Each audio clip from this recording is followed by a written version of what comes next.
Selamat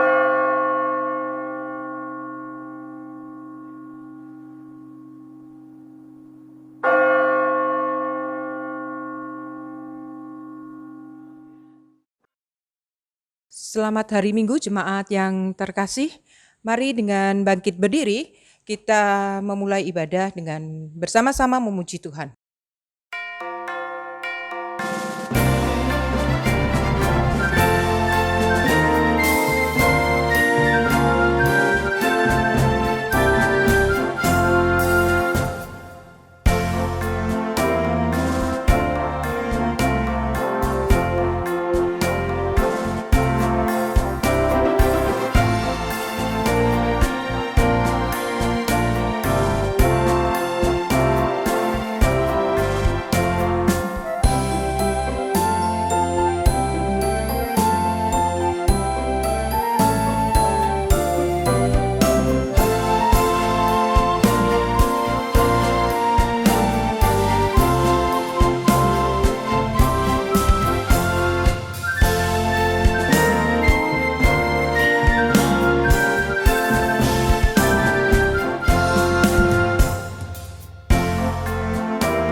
Allah dan keindahannya, Allah dengan kemuliaannya, hanya melalui pertolongannya saja, maka kita semua boleh beribadah di bulan keluarga ini.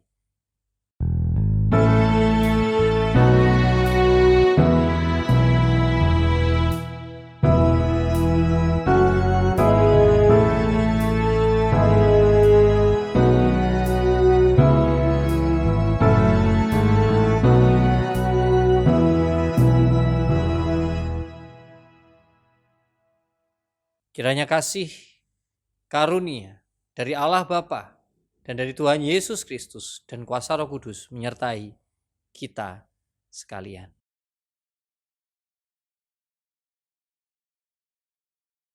Di dalam sukacita kita tiba di dalam bulan keluarga 2020. Maka di minggu yang pertama ini kita akan memulai dengan tema keluargaku adalah kebun anggurnya. Saya landasi dari Filipi 3 ayatnya yang ke-13 dan 14. Saudara-saudara, aku sendiri telah tidak menganggap bahwa aku telah menangkapnya, tetapi ini yang kulakukan.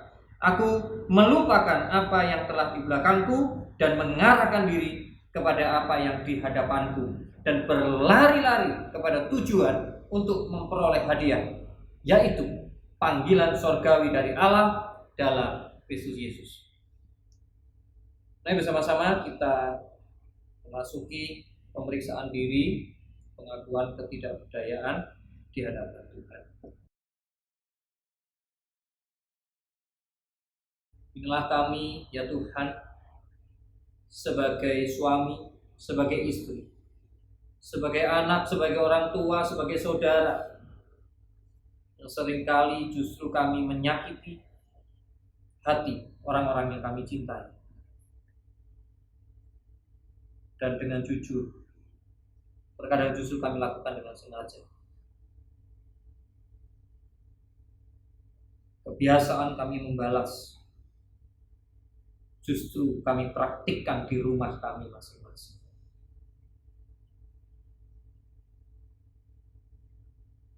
Dan kami malu untuk mempertanggungjawabkan sikap kami, perilaku kami, pikiran dan hati kami di hadapan. Tuhan ampuni kami. Hari ini kami memberanikan diri untuk mengakuinya di hadapan. kemalasan kami, penundaan kami terhadap hal-hal yang kami tahu bisa segera kami lakukan demi merawat cinta, sukacita, dan damai di rumah kami masing-masing. Kiranya Engkau menerima segala pengakuan kami.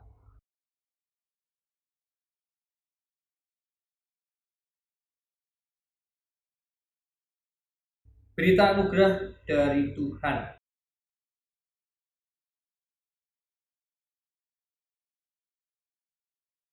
Saya mengambilnya dari Filipi 3 ayat yang ke-10 dan yang ke-11. Yang ku kehendaki ialah mengenal Dia dan kuasa kebangkitannya dan persekutuan dalam penderitaannya, di mana aku menjadi serupa dengan Dia di dalam kematiannya, supaya aku akhirnya beroleh kebangkitan dari antara orang mati.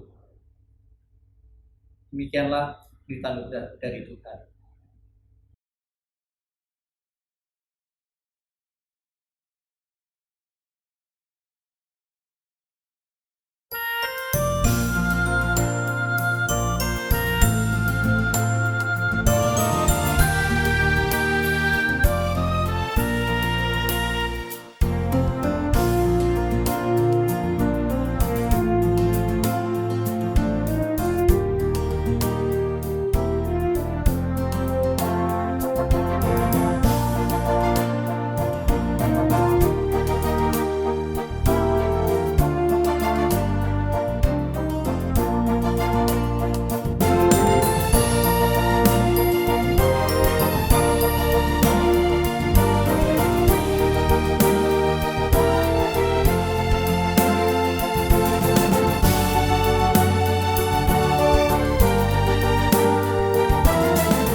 Ya Tuhan, kini saatnya bagimu untuk menyuarakan apa yang menjadi pikiran, perasaan yang hendak Engkau curahkan melalui kuasa firman-Mu pada hari ini untuk menyentuh kami, keluarga kami, kehidupan kami, gereja kami, dan kehidupan kami.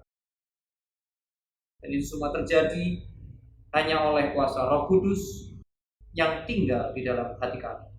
Kami serahkan diri kami di dalam Tuhan kami Yesus Kristus. Amin. Saudaraku, mari kita bersama-sama membuka Alkitab kita dari Yesaya 5 ayat pertama sampai yang ke-7.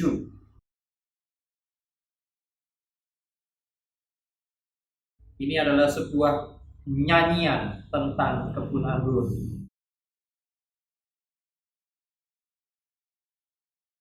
Aku hendak menyanyikan nyanyian tentang kekasihku. Nyanyian kekasihku tentang kebun anggurnya. Kekasihku itu mempunyai kebun anggur di lereng bukit yang subur. Ia mencangkulnya dan membuang batu-batunya dan menanaminya dengan pokok anggur pilihan. Ia mendirikan sebuah menara jaga di tengah-tengahnya, dan menggali lubang tempat memeras anggur. Lalu dinantinya supaya kebun itu menghasilkan buah anggur yang baik. tetapi yang dihasilkannya ialah buah anggur yang asam. Maka sekarang, hai penduduk Yerusalem dan orang Yehuda, adililah antara aku dan kebun anggurku itu. Apatah lagi yang harus diperbuat untuk kebun anggurku itu yang belum kuperbuat kepadanya? Aku menanti supaya dihasilkannya buah anggur yang baik. Mengapa yang dihasilkannya hanya buah anggur yang asam? Maka sekarang aku mau memberitahukan kepadamu apa yang hendak kulakukan kepada kebun anggurku itu. Aku akan menebang pagar durinya sehingga kebun itu dimakan habis, dan melanda temboknya sehingga kebun itu diinjak-injak. Aku akan membuatnya ditumbuhi semak-semak, tidak dirantingi dan tidak disiangi, sehingga tumbuh putri malu dan rumput. Aku akan memerintahkan awan-awan supaya jangan diturunkannya hujan ke atasnya. Sebab kebun anggur Tuhan semesta alam ialah kaum Israel, dan orang Yehuda ialah tanaman kegemarannya. Dinantinya keadilan, tetapi hanya ada kelaliman. Dinantinya kebenaran, tetapi hanya ada keonaran. Itulah firman Tuhan. Yang berbahagia adalah kita semua yang memegang teguh setiap firman Tuhan di dalam kehidupannya.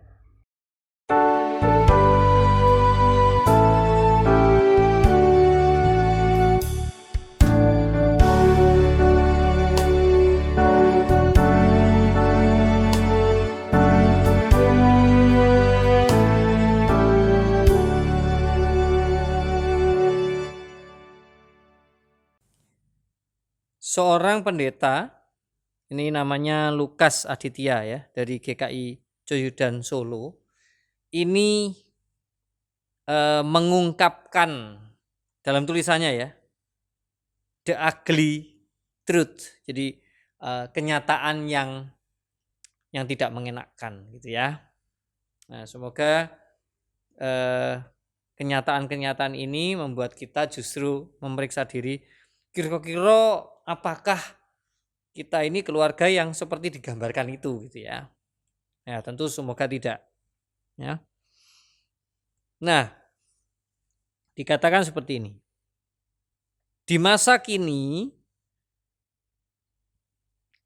keluarga itu kaya akan banyaknya ragam persoalan, ya.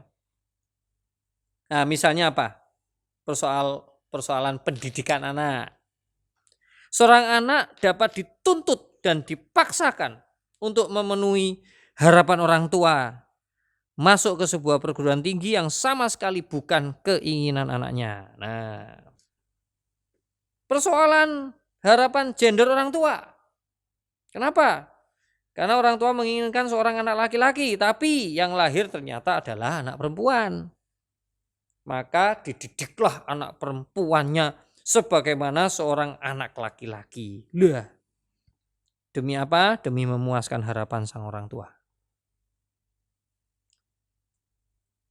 Lalu krisis ekonomi menimpa, dialami oleh keluarga anak gitu ya, yang telah menikah. Ini juga dapat membuat orang tuanya untuk melakukan intervensi atau ikut campur ya terhadap pernikahan anaknya dengan cara mendorong anaknya bercerai dengan suaminya yang sedang terkena krisis ekonomi. Jadi apa yang terjadi? Seolah-olah keluarga, khususnya anak, itu ada di dalam kekuasaan orang tua. Sehingga orang tua boleh membentuk keluarganya sekehendak hati orang tua dan pikiran orang tua itu sendiri. Perhatikan saja betapa banyak orang tua yang mengarahkan anak-anaknya untuk menjadi pengusaha sukses. untuk menjadi apa yang mereka inginkan tanpa memberi kesempatan kepada anak untuk memilih. Jadi ambisi dan harapan pribadi orang tua dipaksakan kepada anak-anak mereka tanpa mempertimbangkan apa? Mempertimbangkan dan melihat panggilan Tuhan atas anak-anak mereka. Nah, lalu Anda dan saya ada di posisi yang mana? Pernahkah, maukah, sempatkah kita berpikir bahkan melakukan bahwa kita perlu mendekati anak-anak kita hati ke hati, mendengar apa yang dia bicarakan, mendengar kehidupan doanya, pergumulannya, dan bagaimana mereka menemukan panggilan Tuhan atas diri mereka masing-masing.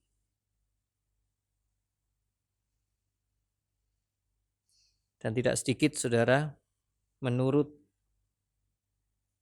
pendeta ini, pendeta Lukas ini, yang mengatakan bahwa akhirnya di antara anak-anak ini, setelah mereka menjadi dewasa, mereka memberontak, memilih jalan dan pilihan mereka sendiri yang orang tua tidak pernah duga bahkan bayangkan. Yang pada akhirnya berujung mendukakan hati orang tua. Dan seringkali di saat itulah orang tua sadar bahwa jalan mereka yang mereka ambil selama ini keliru dan menjadi bumerang yang mencelakai hidup mereka. Nah, inilah permasalahannya. Ketika setiap pribadi sebetulnya kan sudah direncanakan oleh Tuhan, keluarga juga demikian, seperti digambarkan oleh kitab Yesaya, dengan kebun yang indah, tanah yang subur, itu semuanya sudah dirancang, bibitnya pilihan, bukan sembarangan. Tapi kemudian ketika bertumbuh, keluar buahnya dimakan, buahnya agak manis, buahnya asem alias kecut. Nah, inilah masalah yang sebetulnya terjadi. Entah berapa cepat kita segera bisa menyadarinya atau kita membiarkannya. Sehingga dikatakan di sana, kalau memang sudah seperti itu, nah ini yang dimaksud, sing kecut yang bagaimana toh? Bukan keadilan tapi kelaliman. Ya, bukan kebenaran tapi keonaran. Itu yang dikatakan di kitab Yesaya. Jadi rupanya yang manis itu adalah yang adil dan benar. Bagaimana bisa jika mereka masih harus berjuang dan membuang cukup banyak waktu untuk menemukan kehendak Tuhan. Jalannya sampai di mana? Oh ya, mestinya panggilanku tuh ke sini. Ya, berapa banyak anak yang tidak seperti yang saya alami. Namun jangan lupa bahwa memang di satu sisi tentang studi, orang tua saya memang seakan sudah adil dan benar. Namun belum tentu di dalam hal yang lain. Ya, di dalam hal memilih jodoh, dalam memilih pasangan, orang tua saya menurut saya sudah menjadi orang tua yang adil dan benar. Ya. Namun di dalam hal pola berrelasi, berkomunikasi, menyampaikan pikirannya, ternyata ada hal yang saya pelajari yang cukup membanggakan dan baik, yaitu dari sosok ayah saya yang berjuang dari seorang ayah yang diktator, seorang ayah yang mau-maunya sendiri, yang seringkali tidak mau dengar suara anaknya, dan seringkali mengeluarkan kata-kata yang membunuh karakter dan membelenggu anaknya, lalu berubah menjadi seorang ayah yang semakin bijaksana. Ya, itu saya alami. Namun memang ayah saya tidak punya waktu untuk sampai di satu titik di mana dia menanyakan tentang apa panggilanmu, Tin, untuk masa depanmu. Apa yang Tuhan harapkan, Tin, dari kamu? Memang belum. Ya. Nah, syukur. Namun dalam perjalanannya melalui kuasa Roh Kudus tentunya saya mendapat kesempatan itu bersama Tuhan. Nah, saudara, ketika saya sendiri menjadi orang tua, maka jika sebagian kita juga sedang menjadi orang tua, saya ingin mengajak kita bersama-sama untuk, ya mungkin ini adalah satu hal yang patut bergeser ya. Sudah waktunya kita di era yang lebih terbuka ini, era yang lebih privat ya. Bagaimana dengan situasi sekarang serba media sosial, berarti di satu sisi semakin pribadi-pribadi begitu ya. Dan sementara sifatnya maya bersama orang lain.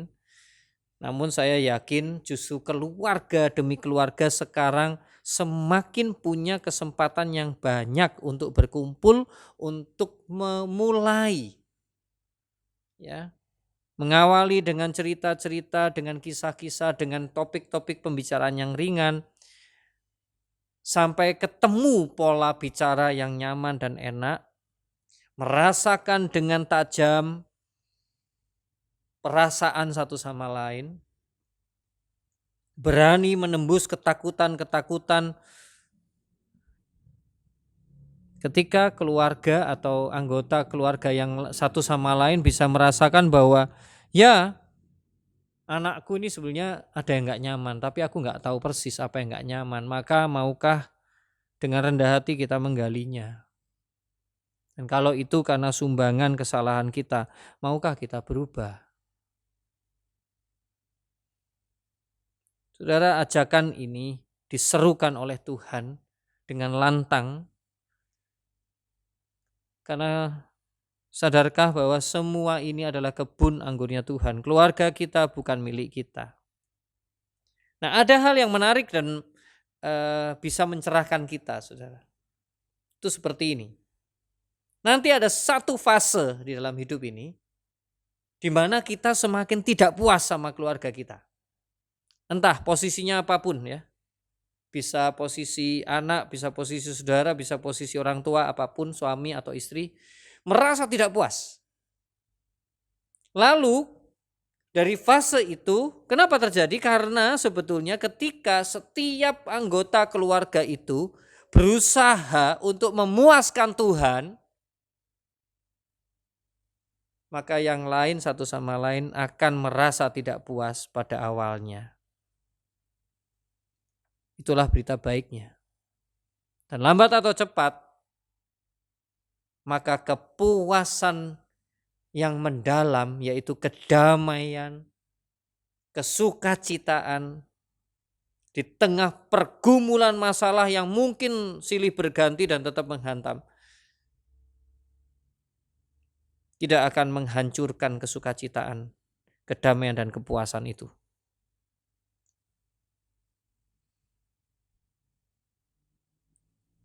Karena kalau saya amati hari-hari ini ada beberapa anggota keluarga, jadi entah itu suami atau istri, papa atau mama atau anak atau saudara yang curhat ke saya gitu ya. Terus ngomong seperti ini biasanya saudara-saudara. Pak Martin, saya ini bingung. Saya ini mau ikut yang mana? Saya lihat kalau saya ikut yang sini, ya sebetulnya ya ada benernya Pak Martin. Tapi, nah kalau yang sini, ya ada betulnya. Tapi, lalu kadang saya tanya lah, menurut kamu sendiri bagaimana? Lalu dia menjawab, kalau menurutku sih, kalau aku bawakan dalam doaku, perenunganku bersama Tuhan, ya mestinya seperti ini. Tapi, dan tapi itu apa saudara? Tapi ternyata betapa sulitnya untuk menjadikan kebenaran dan keadilan itu menjadi kenyataan. Mengapa? Karena masing-masing berada di posisinya, bersih tegang, dan selalu cenderung membenarkan dirinya. Inilah yang terjadi. Entah karena orang tua merasa bahwa, wah aku orang tua kok. Ya. Kalau anak-anak mungkin merasa, aku sudah tahu tentang ini kok, papa mama kan enggak tahu. Semua berada di posisinya masing-masing. Nah itulah kenyataan. Itulah yang terjadi di hari-hari ini secara nyata. Di rumah-rumah kita, di rumah-rumah Anda. Walaupun dalam hati kecil saya semoga tidak. Namun marilah kalau kita sudah mendengarkan firman Tuhan pada hari ini, bahwa yang adil dan benar adalah bagaimana kita mengupayakan segala cara yang mungkin tidak nyaman untuk diri kita. Gak apa-apa, kita tempuh. Demi apa? Supaya setiap anggota keluarga termasuk diri kita menemukan jalan Tuhan yang sudah diberikan dan dirancangkan untuk diri kita masing-masing. Dan untuk itulah kita membuka Alkitab kita. Dan untuk itulah kita berdoa. Dan untuk itulah kita beribadah. Untuk itulah kita melayani Tuhan. Untuk itulah kita bekerja. Untuk itulah kita berkeluarga. Dan itulah kebun anggur Tuhan. Yang sudah dinanti-nantikan oleh Tuhan. Bahwa akan menghasilkan buah yang manis. Kiranya Tuhan memberkati kita, menguatkan kita, memotivasi kita untuk menjadikan sejak hari ini ke depan bahwa keluarga menjadi salah satu harapan yang besar bagi kerajaan surga untuk bertumbuh, berbuah, dan berdampak bagi dunia. Amin. Saat hening sejenak bagi kita.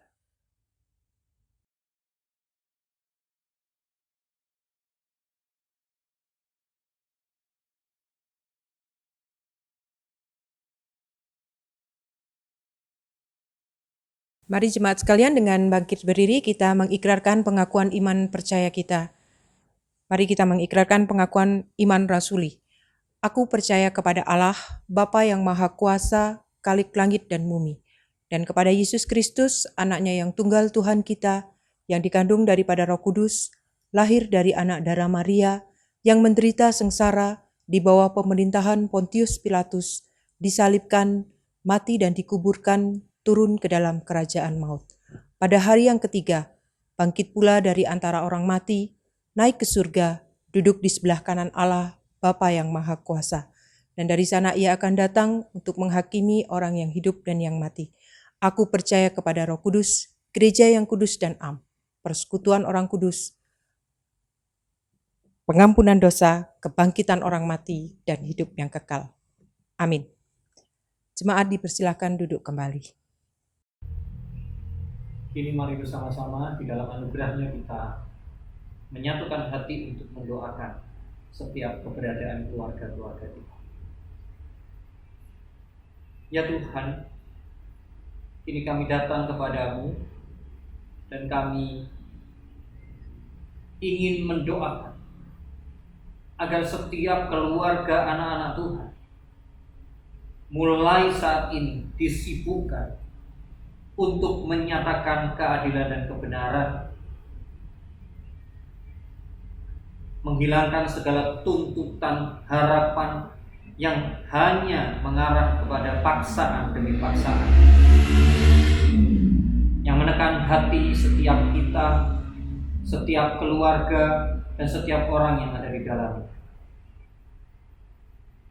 Ajar kami untuk benar-benar memahami dan dengan terbuka jika kami melihat bahwa keluarga kami merasakan sesuatu yang tidak nyaman, maka doronglah kami Tuhan dengan kuasa Roh Kudus-Mu untuk berbesar hati, untuk memulai sesuatu yang bisa mencairkan, sehingga keterbukaan boleh tercipta dan harmoni pun boleh terjadi.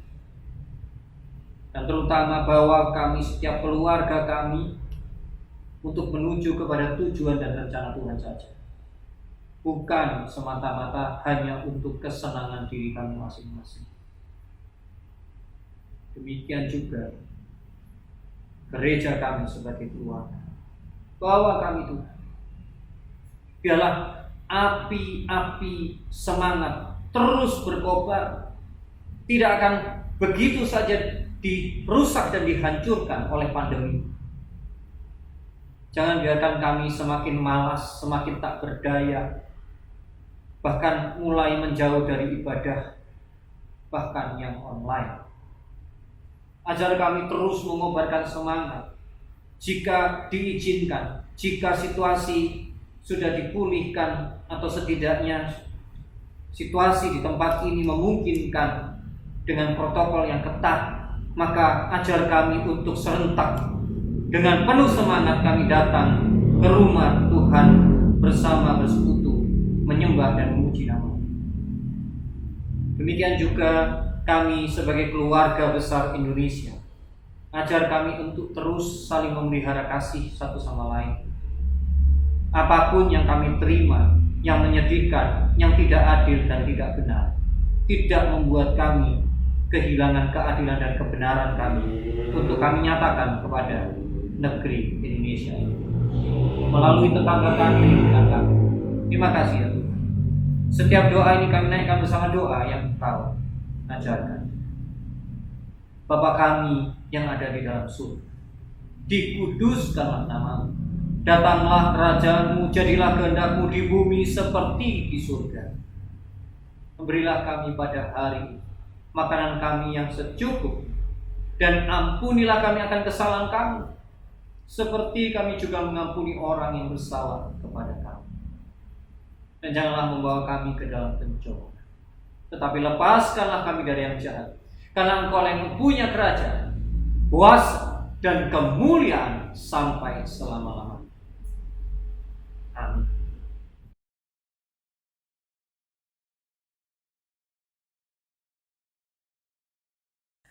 Saatnya kita memberi persembahan sebagai ungkapan syukur kita kepada Tuhan dengan dilandasi firman Tuhan dari 2 Korintus 8 ayatnya yang ke-15 yang berkata, seperti ada tertulis, orang yang mengumpulkan banyak tidak kelebihan, dan orang yang mengumpulkan sedikit tidak kekurangan.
Bapa kami yang bertata di dalam kerajaan surga, terima kasih di mana kami saat ini boleh diberikan kesempatan untuk beribadah.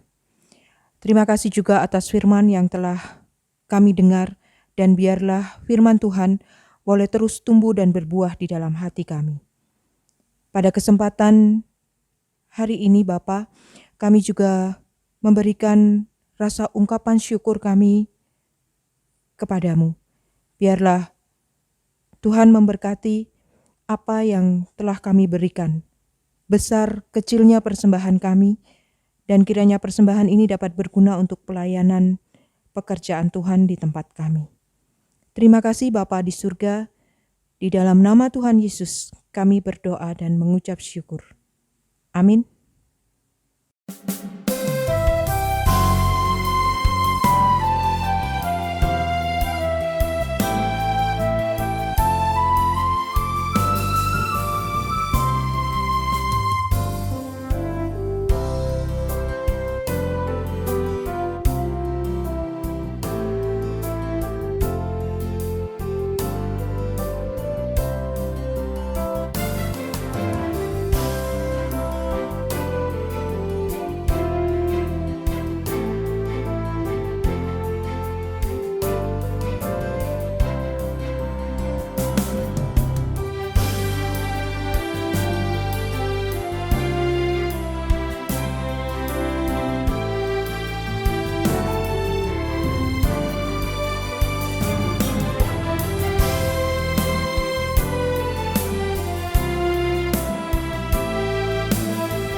Arahkanlah hatimu kepada Tuhan.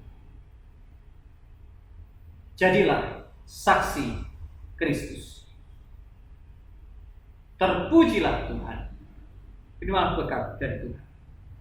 Allah sumber kehidupan, dialah yang akan selalu memancarkan kasih setianya, memberikan damai sejahteranya dan berkat-berkatnya atas seluruh kehidupan dan keluargamu hari ini sampai selama-lamanya.